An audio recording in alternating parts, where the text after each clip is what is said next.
தேமுதிக கூட்டணியில் இணையாவிட்டாலும் திமுக காங்கிரஸ் கூட்டணி தேர்தலில் வெற்றி பெறும் என தமிழ்நாடு காங்கிரஸ் கமிட்டி தலைவர் EVKS இளங்கோவன் தெரிவித்துள்ளார். காங்கிரஸ் கட்சியின் தொகுதி பங்கீட்டு ஆலோசனை கூட்டம் சத்தியமூர்த்தி பவனில் நடைபெற்றது.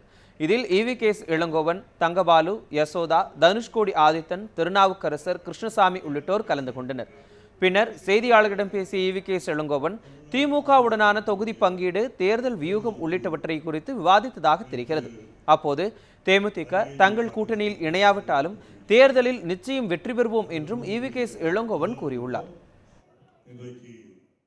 தேமுக வந்தால்தான் காங்கிரஸ் திமுக கூட்டணி வெற்றி பெறும் என்பது அவர்கள் இல்லாமையே காங்கிரசும் திமுகவும் ஒரு வலிமையான கூட்டணி.